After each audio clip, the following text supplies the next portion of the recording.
오늘 말씀은 역대상 5장입니다. 르우벤이 야곱의 육적인 장자였지만 중대한 범죄로 인해서 영적인 장자 명분이 이스라엘 민족을 구원했던 요셉 족속에게로 넘어가고 시몬 지파의 족보가 르우벤 지파의 족보보다 먼저 언급이 되었습니다. 그리고 오늘 드디어 5장에 르우벤의 족보가 이어지고 있습니다. 그러면서 그 이유에 대해서 그대로 오늘 본문을 시작하면서 설명을 하고 있죠. 육적인 조건, 세상의 사람들이 가지는 조건이 아니라 하나님 앞에서 영적인 조건이 중요하다라고 성경은 그 이유에 대해서 설명을 하고 있습니다. 그렇습니다. 세상의 조건들, 세상이 가지고 있는 가치들, 우리가 그것이 중요하다고 생각할지라도 거기에 관심이 있을지라도 하나님의 가치와 하나님의 관심은 이 영적인 것에 있으시다는 거죠. 에서와 야곱이 그랬죠. 에서와 야곱의 관계도 영적인 그 장자권에 대한 내용, 결국은 팥죽 한 그릇 때문에 그 장자의 명분이 야곱에게로 넘어가고, 그리고 그 축복에 대한 내용들도 또 그대로 이루어지는 것을 우리가 기억할 수가 있습니다. 세상의 가치에 대한 관심과 그런 유혹들이 우리에게도 늘 있습니다. 그러나 그것에 대해서 우리는 늘 기억해야 될 것이 우리가 천국 백성답게 영적인 가치와 영적인 조건에 관심을 가져야 될 줄로 믿습니다. 그 가운데 하나님의 축복이 우리에게 임하게 됨을 믿으시고 온전히 영적인 가치를 소중하게 여기시는 우리 성도들 다 되시길 바랍니다. 그리고 2절 말씀에 비록 유다에게 하나님의 약속하신 그 왕, 주권자의 그 권위가 있지만, 그래서 유다에게서 왕들이 나지만 여전히 영적인 장자의 명분은 요셉에게 있다라고 다시 한번 명확하게 정리를 해주고 있습니다. 그리고 3절부터 10절까지 르우벤 지파의 족보를 쭉 다루고 있는데 6절에서 르우벤이 북이스라엘에 속했죠. 그래서 북이스라엘 왕조가 아수르의 멸망을 당하게 될 때에 아수르에 의해서 사로잡혀 갔다는 거죠. 그리고 그 사로잡혀 갔다가 돌아온 후에도 요단 동쪽에서 유브라데까지 광범위한 지역에 퍼져서 이 르우벤 지파는 살게 되었다라고 기록을 하고 있습니다. 그러면서 오늘 본문 5장에서는 르우벤 지파에 이어서 그 가나안 땅, 팔레스타인 땅에서의 요단 동편에 있는 나머지 두 지파, 갓 지파와 므낫세 반 지파의 자손들의 족보를 정리를 하고 있습니다.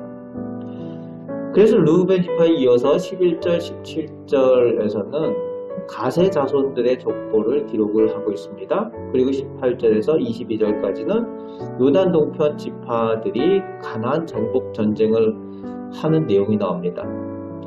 가나안 정복 전쟁을 이 세 지파가 연합을 해서 진행을 하게 되는데 44,760명의 싸움에 능한 용사들이 있었다라고 기록을 합니다. 그렇지만은 21절 말씀에 보면은 그 대적이 되었던 그 하갈 족속들과 그 여타 연합한 족속들의 수가 많았다는 것을 볼 수가 있어요.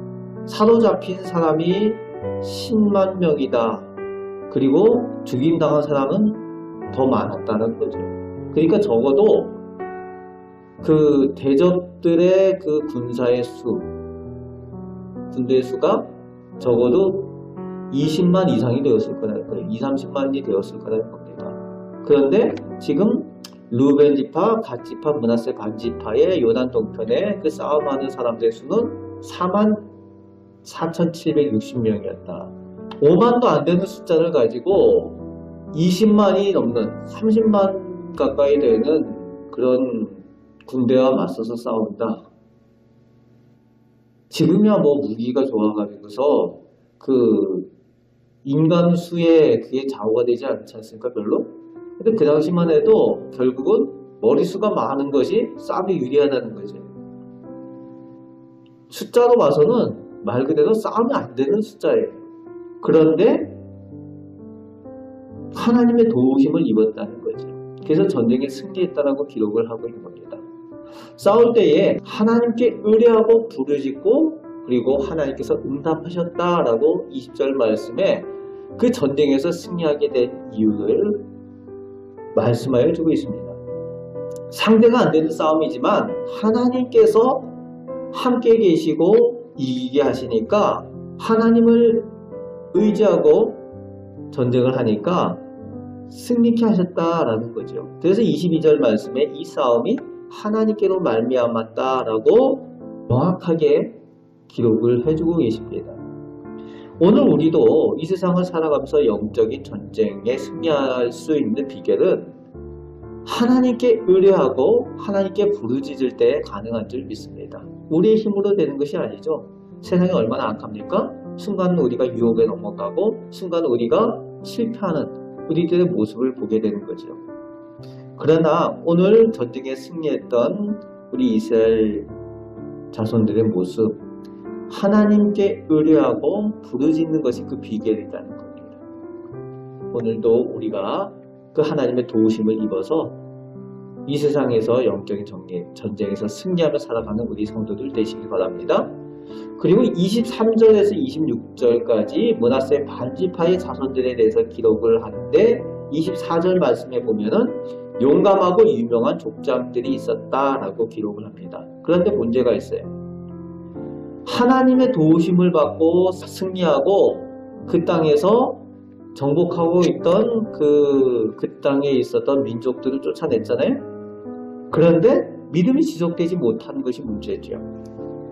정복해서 그 땅에 사람들을 쫓아냈는데 그 땅에서 그 민족들이 섬기던 그 우상들을 섬겼다는 거예요. 오늘 본문은 가늠하듯이 섬겼다라고 표현을 하고 있습니다. 하나님께서 기뻐하지 않아서 그것에 대해서 얼마나 기뻐하지 않았으면 가늠하듯 섬겼다라는 표현을 쓰고 있겠습니까?